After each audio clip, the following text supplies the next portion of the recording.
할렐루야. 오늘도 고르고 복된 날 주임전에 나오신 사랑하시는 성도님들을 축복합니다. 오늘은 창세기 9장 20절에서 27절 말씀을 본문으로 내 부모를 공경하라 라는 제목으로 말씀의 은혜를 받겠습니다. 참으로 좋은 계절이죠. 5월 가정의 달, 또 아름다운 장미의 계절의 양, 계절의 축복이, 하나님의 은혜가, 은총이 사랑하시는 성도님들 가정에 충만하시기를 기원합니다. 이 세상에서 자기 배우자 없이 사는 사람들도 있습니다. 또 자녀 없이 사는 사람들은 있어도 부모가 없는 존재는 아무도 없습니다.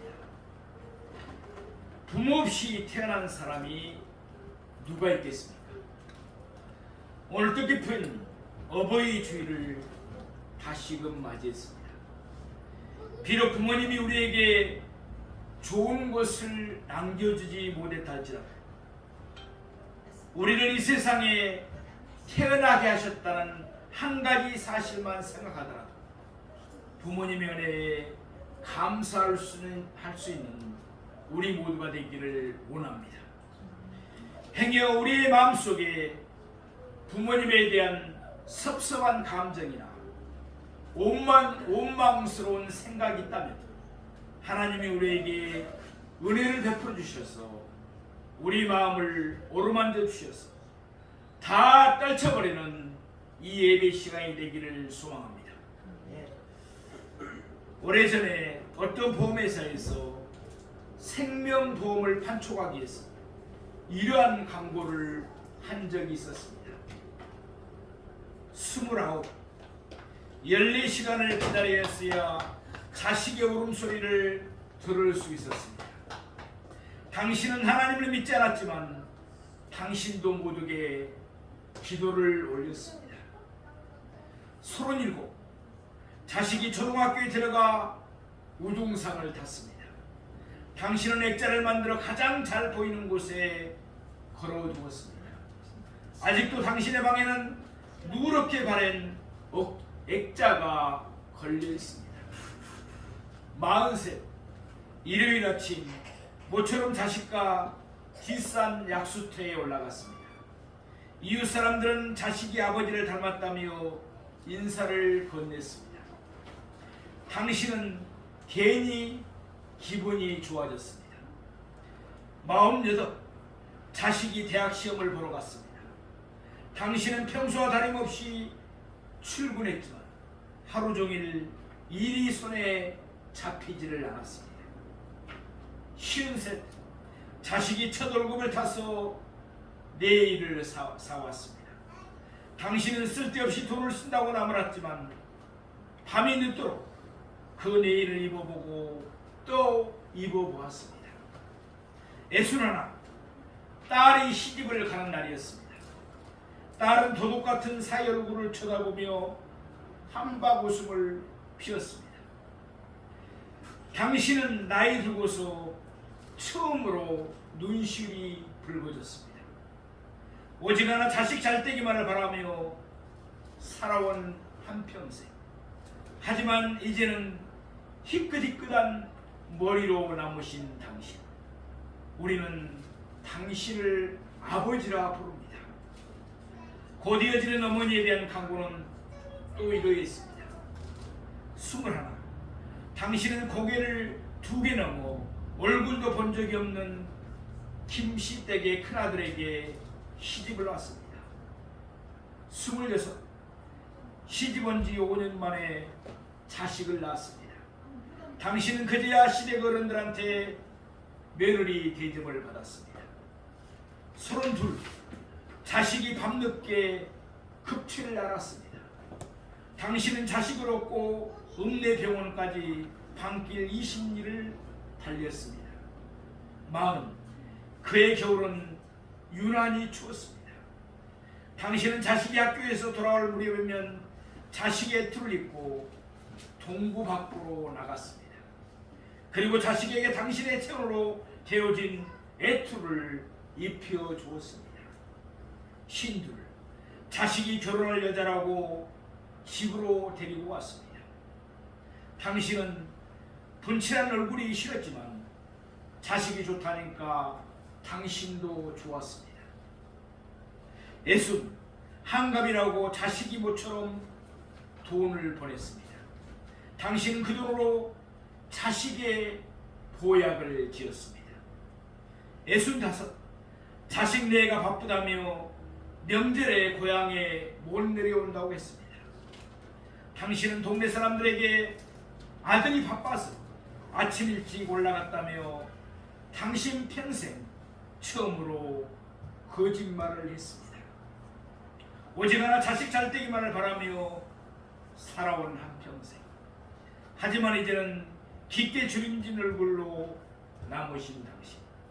우리는 당신을 어머니라 부릅니다. 많은 사람들이 이 글을 읽으면서 눈시울을 적셨다고 합니다. 우리의 마음에도 우리의 얼굴에도 지금 눈시울이 적셔 있죠.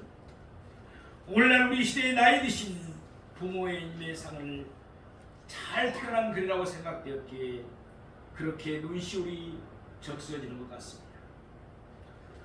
오늘 어버이 주일을 맞이해서 성령께서 우리의 마음을 감동시켜 주시기를 원합니다. 그동안 부모님을 이해해 드리지 못하고 부모의 마음을 아프게 했던 죄, 부모를 원망했던 죄, 부모를 공경하지 못하고 부모님께 효도하지 못했던 죄를 이 시간 다 해결하고 부모님과의 관계를 바르게 맺는 우리 모두가 되기를 소망합니다. 오늘 본문의 말씀은 우리가 잘 알고 있는 말씀입니다. 홍수 뒤에 노아가 가족들과 함께 포도 농사를 지었습니다. 포도 농사가 잘 되었습니다. 노아는 포도를 따서 포도주를 담갔습니다. 홍수 때문에 모든 사람들이 다 죽었습니다. 그러니 노아에게 세상에 무슨 친구가 있겠습니까? 또 사람이 나이가 들면 먹고 마시는 것 이외에 무슨 낙이 별로 많겠습니까? 그래서 노아는 포도주를 한 잔, 두 잔 계속해서 마시고 또 마셨습니다. 그런 가운데 너무 많이 마셔버렸습니다. 그는 술에 골아떨어졌습니다. 그는 자기 장막 안에서 하체를 부끄럽게 내놓고서 벌거벗은 채로 잠을 자게 되었습니다. 노아에게는 우리가 잘 아는 대로 세 아들이 있었습니다. 셈과 함과 야벳입니다. 그런데 그 모습을 노아의 세 아들 가운데 작은 아들인 함이 먼저 보게 되었습니다. 그렇다면 자식된 도리가 무엇이겠습니까? 얼른 이불로 아버지 하체를 가리워 주든지, 그렇지 않으면 흔들어 깨워서라도 아버지를 도와서 옷을 입혀드려야 마땅히 해야 할 도리일 줄로 믿습니다. 그런데 함은 장막 밖으로 뛰쳐나왔습니다. 자기들의 형제 셈과 야벳을 찾아갔습니다. 아버지의 허물을 들춰내며 흉을 보았습니다. 소문을 내었습니다. 아마도 이렇게 흉을 보았을 것입니다.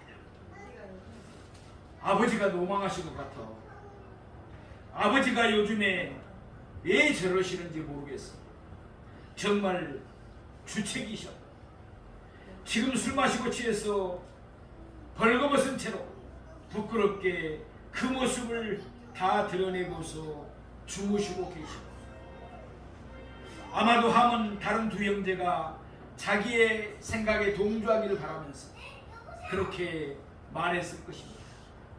그러나 노아의 두 아들 셈과 야벳은 달랐습니다. 그 소리를 들었을 때 그들은 얼른 옷을 준비했습니다. 그리고 아버지의 장막 안으로 들어갔습니다. 누가 볼세라 빨리 아버지에게 갔습니다. 갈 때 바르게 가지 않고 그러니까 앞으로 들어가지 않고 아버지의 부끄러운 모습을 보지 아니하라고 눈을 가리고 뒷걸음쳐서 다가갔습니다. 그리고는 아버지의 허물을 덮어드렸습니다. 나중에 노아가 수리께서 자기의 세 아들이 자기에게 한 행동을 알게 되었습니다. 노아는 아들들이 보여준 효성에 따라서 그들에게 축복을 빌어주기도 하고 화를 내리는 말도 했습니다. 사랑과 존경의 마음으로 아버지의 허물을 덮여줬던 셈과 야벳은 축복했습니다. 그러나 아버지의 권유를 무시하고 아버지의 명예를 실추시킨 함은 자기 아들 가나안까지 대를 이어서 저주의 대상이 되어버리고 말았습니다. 이상이 오늘 우리가 읽은 본문의 내용입니다. 오늘 아버지 주일을 맞이해서 우리는 본문을 통해서 우리 어버이를 어떻게 공경해야 하는지 세 가지의 중요한 논리를 발견할 수가 있습니다. 첫째로 우리의 부모님도 얼마든지 실수할 수 있다는 사실을 알아야 합니다. 자녀 앞에서 완벽한 부모가 누가 있겠습니까? 우리의 부모님도 우리와 똑같이 연약한 존재입니다. 얼마든지 우리의 부모에게도 허물이 있을 수 있다는 사실을 우리는 인정하면서 살아야 하는 것입니다. 여러분, 우리가 잘 아는 대로 노아가 얼마나 훌륭한 사람입니까? 창세기 6장 9절 말씀을 우리 보시겠습니다. 이것이 노아의 조건이라. 노아는 의인이요 당대에 안전한 자라. 그는 하나님과 동행하였으며. 아멘. 노아는 의로운 사람이었습니다. 그는 당대에 안전한 사람이었습니다. 또 그는 하나님과 더불어 동행한 사람이었습니다. 이하가 훌륭한 노아였기에 하나님은 그와 그의 가족에게 은혜를 베풀으셨습니다. 그 홍수 때에 노아의 가족 8명만 살아남았습니다. 모든 사람들이 다 홍수로 심판을 받을 때 노아와 그의 가족들만이 구원을 받은 것입니다. 이토록 훌륭했던 노아였지만 그에게도 허물이 있고 실수가 있었습니다. 잘못이 있었습니다. 그렇다면 우리의 부모님은 말로 다 할 것도 없을 것입니다. 우리의 부모님도 역시 우리와 똑같이 연약한 존재들이기 때문입니다. 우리의 부모에게도 얼마든지 허물이 있을 수 있다는 사실을 우리는 인정하면서 살아야 합니다. 우리의 부모님이 우리 눈앞에서 무엇인가 잘못을 범했을지라도 아니 그럴 수 있는가 생각을 가지시기 전에 그래 우리 부모님도 연약하시니까 얼마든지 실수할 수 있겠지 라고 생각을 가지고 이해하도록 애쓰는 자녀들이 되어야 할 것입니다. 어떤 집사님의 이야기입니다. 그녀는 시어머니의 핍박을 많이 받았습니다. 그래서 그녀는 시어머니를 생각하면서 늘 하나님께 울면서 기도했습니다. 그는 너무 힘들고 괴로울 때는 찬송가 342장을 계속해서 불렀습니다. 우리 342장 잘 알고 있는 찬송이죠.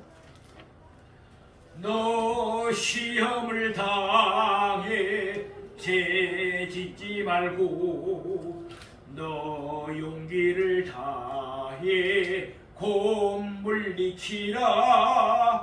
너 시험을 이겨 새 힘을 얻고 주 예수를 믿어 늘 승리하라. 우리 구주의 힘과 그의 희로를 빌라 주님 내 편에 서서 항상 도우시리.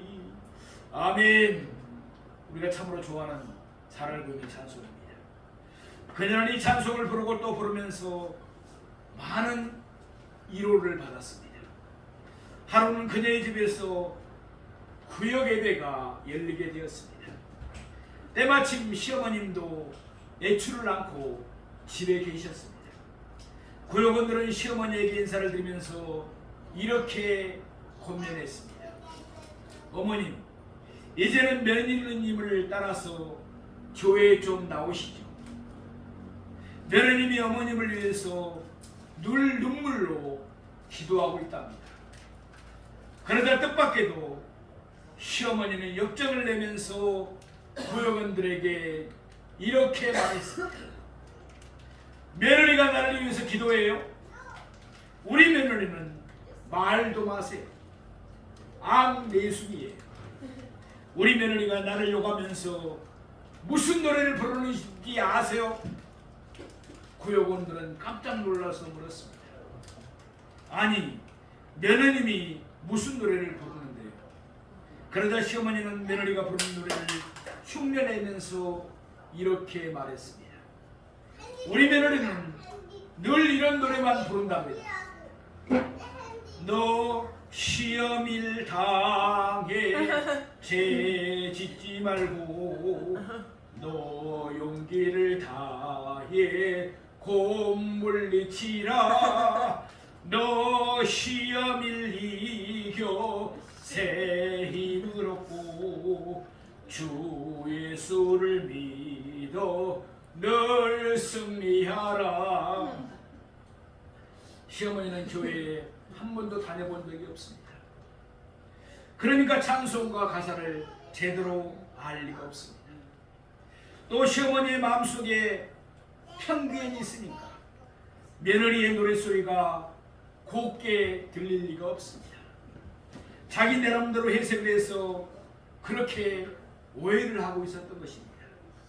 그제야 구역원들은 내 시어머니가 며느리를 구박하는지 그 이유를 알게 되었습니다. 그들은 얼른 찬송가 342장의 가사를 펴 보여드리면서 이렇게 말했습니다. 왜 며느님이 시어머니를 욕하겠습니까? 그런 것이 아닙니다. 그제야 시어머니는 자기가 괜한 오해로 며느리를 구박했다는 사실을 깨닫고 며느리 앞에서 자기의 잘못을 진심으로 뉘우쳤습니다. 그리고 더 이상 며느리를 구박하지 않고 며느리를 따라서 교회에 잘 출석하게 되었습니다. 할렐루야! 사랑하시는 성도 여러분, 노아는 의로운 사람이었습니다. 당대에 안전한 사람이었습니다. 하나님과 동행한 사람이었습니다. 그토록 훌륭했던 노아에게도 얼마든지 실수는 있었습니다. 하물며 우리의 부모님에겐들 왜 실수가 없겠습니까? 우리의 부모님이 어떠한 실수와 잘못을 저질렀다 할지라도 우리는 넉넉한 마음으로 부모님을 이해드릴 수 있는 우리가 되기를 바랍니다. 이것이 자녀의 마땅한 도리입니다. 부모님이 돈을 벌지 못해서 고생했습니까? 그래도 부모님을 이해해 드려야 할 것입니다. 부모님께서 바람을 피우셨습니까? 그래도 용서할 수 있는 우리들이 되기를 원합니다. 어머님께서 우리를 두고 일찍 돌아가셨습니까? 그럴지라도 우리들은 어머님을 용서해 드려야 될 것입니다. 여러분, 원망하면서 사는 것이 쉽겠습니까? 그렇지 않으면 용서하면서 사는 것이 쉽겠습니다. 용서하면서 사는 것이 훨씬 더 쉽습니다. 왜 그렇습니까? 용서 속에 기쁨이 있고 용서 속에 참된 평안이 있기 때문입니다. 우리의 부모님에게 어떠한 잘못과 실수가 있었다 할지라도 원망스럽게 생각하지 말고 너그러운 마음으로 다 용서하고 이해하면서 살아갈 수 있는 우리 모두가 되기를 바랍니다. 둘째로, 부모님에게 어떤 허물이 보일 때 우리는 셈과 야벳처럼 그것을 적극적으로 덮어드릴 수 있어야 합니다. 셈과 야벳은 아버지 노아의 허물을 덮었습니다. 그러나 함은 아버지의 허물을 덮어드리지 못했습니다. 그는 오히려 흉을 봤습니다. 그런 형제들을 찾아가서 소문을 내었습니다. 그러니 그가 얼마나 나쁜 사람입니까? 모든 인류가 홍수로 다 심판당할 때 함이 누구 때문에 살았습니까? 아버지 때문에 살 수 있었습니다. 노아는 하나님의 명령에 따라서 방주를 만들었습니다. 그래서 그 가족이 다 살아남았습니다. 훌륭한 아버지 때문에 자기가 살아남았다면 비록 아버지에게 허물이 있었다 할지라도 그것을 이해하고 덮어주어야 마땅했을 것입니다. 그런데 그것을 들추어내면서 어떻게 되었습니까? 함은 그런 면에서 정말 나쁜 사람이었습니다. 그래, 우리 아버지가 친구도 없이 얼마나 외로우셨으면 혼자서 저렇게 술을 많이 마셨을까? 내가 이제부터라도 내 아버지의 말 상대가 되어드려야지. 이런 마음을 가졌어야 자식의 마땅한 도리가 아니겠습니까? 사랑하시는 성도 여러분, 우리는 지금까지 셈과 야벳의 모습으로 살았습니까? 그렇지 않으면 함처럼 살았습니까? 아무리 생각해도 셈과 야벳처럼 살지는 못했습니다. 함처럼 살았습니다. 이 시간 우리의 모든 잘못을 회개합시다. 더 이상 함과 같은 모습이 되지 않고 셈과 야벳처럼 부모님을 이해해드리고 부모님의 허물을 덮어드릴 수 있는 참된 자녀의 도리를 다하는 우리 모두가 되기를 바랍니다. 한번 생각해 보십시다. 우리가 어릴 때 우리의 부모님들이 우리를 어떻게 기르셨습니까? 부모님은 우리를 덮어주면서 길러주셨습니다. 옷으로 우리의 벌거벗은 몸을 덮어주었습니다. 우리가 어린 시절 잠을 잘 때 이불을 발로 차고 잠을 자기가 일쑤였습니다. 그럴 때마다 부모님은 사랑으로 이불을 덮어주었습니다. 또 우리가 부모님의 속을 얼마나 많이 썩혀드렸습니까? 그럴 때마다 부모님은 넓은 마음과 사랑으로 우리의 모든 허물을 덮어주셨습니다. 이제는 우리가 장성했으니까 우리가 부모님을 덮어드릴 차례입니다. 우리의 연료하신 부모님을 덮어드리면서 살아갑시다. 실수도 덮어드립시다. 잘못도 덮어드립시다. 허물도 덮어드리면서 삽시다. 그것이 자녀의 마땅한 도리인 것입니다. 만에 하나라도 우리의 자녀들 앞에서 부모님의 흉을 보지 맙시다. 그래서는 우리의 자녀가 제대로 자라날 수가 없습니다. 효자 집안에서 언제나 효자란다고 했습니다. 우리의 자녀 앞에서 진정으로 부모님을 존경하고 부모님을 공경하는 본을 보여줄 수 있는 우리 모두가 되기를 바랍니다. 셋째로, 우리가 부모님께 효도한 그대로 내가 복을 받는다는 사실을 명심하셔야 합니다. 함은 아버지를 공경하지 못했습니다. 그 결과가 어떠했습니까? 25절 말씀입니다. 이에 이르되 가나안은 저주를 받아 그의 형제의 종들의 종이 되기를 원하노라. 함은 자기의 잘못 때문에 자기 아들 가나안까지 저주의 대상이 되어버리고 말았습니다. 그러나 아버지에 대한 사랑과 존경의 마음으로 아버지의 허물을 잘 덮어두었던 셈과 야벳은 큰 축복을 받았습니다. 오늘 보면 창세기 9장 26절에서 27절 말씀을 보시겠습니다. 또 이르되 셈의 하나님 여호와를 찬송하리로다.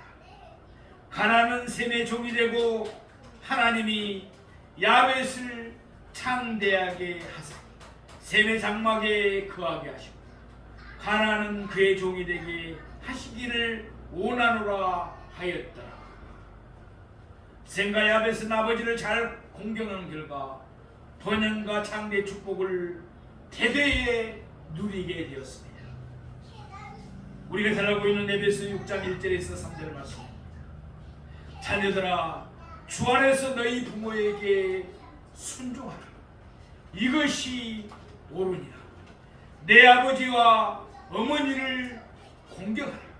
이것은 약속이 있는 첫 계명이니 이로써 내가 잘되고 땅에서 장수하리라. 아멘. 잠언서 23장 25절 말씀입니다.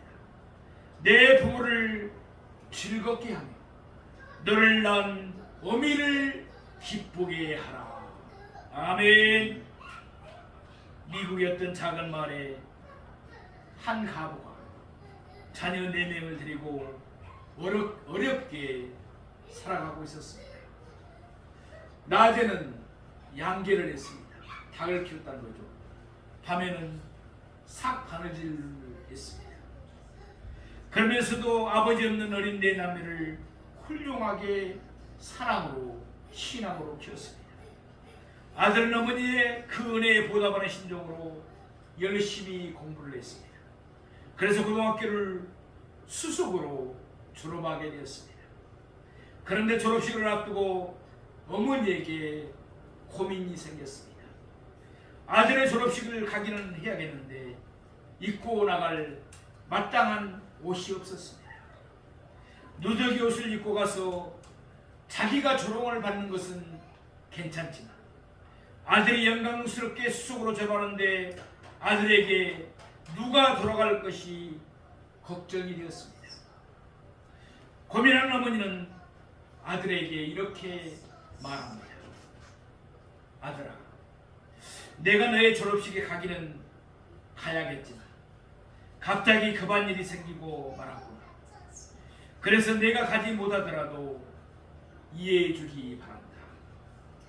아들은 그 말을 듣고 어머니에게 애원했습니다.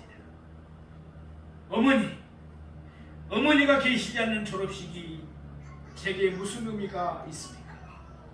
어머니께서 꼭 오셔야 합니다. 다른 일을 제쳐두고라도 저의 졸업식에는 어머니가 꼭 와주셔야 합니다. 울면서 애원하는 아들의 간청을 어머니는 차마 뿌리치지 못했습니다. 그래서 꼭 가겠다고 약속을 했습니다. 드디어 졸업식이 되었습니다. 어머니는 평소 입던 누더기 옷을 입고 초라한 모습으로 사람들의 눈에 띄지 않는 한쪽 구석에 다소곳이 앉았습니다. 아들은 졸업생을 대표해서 멋진 연설을 했습니다. 그리고 대통령의 이름이 적혀 있는 금메달을 목에 걸었습니다. 드디어 아들은 박수갈채를 받으면서 단상에서 내려왔습니다. 사람들의 시선이 그에게로 집중되었습니다. 아들은 뚜벅뚜벅 걸어서 한쪽 구석에 앉아있는 어머니를 찾아 어머니 앞에 섰습니다. 그리고 자기 목에 걸려있는 금메달을 벗어서 어머니 목에 걸어드리면서 이렇게 말했습니다. 어머니, 이 영광을 어머니께서 받으셔야 합니다. 제가 오늘의 이 영광을 차지할 수 있었던 것은 순전히 어머님의 은혜입니다. 그러면서 아들은 사랑하는 어머니의 품에 안겼습니다. 그때 모였던 사람들이 다 박수를 보냈습니다. 그의 이름은 바로 우드로 일심이었습니다. 어머니를 공경할 줄 알고 어머니 가글을 자랑스럽게 생각하고 어머니 은혜를 잊지 않았던 그를 하나님이 무한히 축복하셨습니다. 그는 28대 미국 대통령이 되었습니다. 어머니를 공경한 아들에게 하나님께서 축복해 주신 것입니다. 1914년 그가 대통령으로 재임할 때입니다. 그는 어머니의 은혜를 잊을 수가 없었습니다. 자기가 그렇게 훌륭한 사람이 된 것은 자기 뒷바라지를 해준 어머님의 은혜임을 생각하면서 국회의원의 마음을 감동시켰습니다. 그래서 해마다 5월 둘째 주일을 어머니 날로 지키려 법을 제정했습니다. 그것이 계기가 돼서 이와 같이 5월 둘째 주일이 되면 어머니 주일 또는 어버이 주일로 우리가 지키고 있는 것입니다. 사랑하시는 성도 여러분, 부모님을 공경하는 사람은 하나님께서 복을 주십니다. 그러나 부모님의 마음을 아프게 하고 부모님의 마음을 섭섭하게 하고 부모님을 원망하는 사람을 하나님은 기뻐하지 않으십니다. 이 사실을 신비에 새기면서 이제부터는 우리가 셈과 야벳처럼 우리의 어버이를 공경함으로써 그들이 받았던 놀라운 축복을 우리 모두가 받게 되기를 축복합니다. 우리의 어버이도 연약한 존재입니다. 얼마든지 실수할 수 있습니다. 우리 어버이에게 허물이 있을 때 원망하지 말고 이해하면서 덮어드리십시다. 그리함으로써 셈과 야벳이 받았던 놀라운 축복을 우리 다 받아서 자손대대 하나님의 축복 속에 번창하고 창대하여 신앙의 명문 가정들이 되기를, 가문들이 되기를 주님의 이름으로 축복합니다.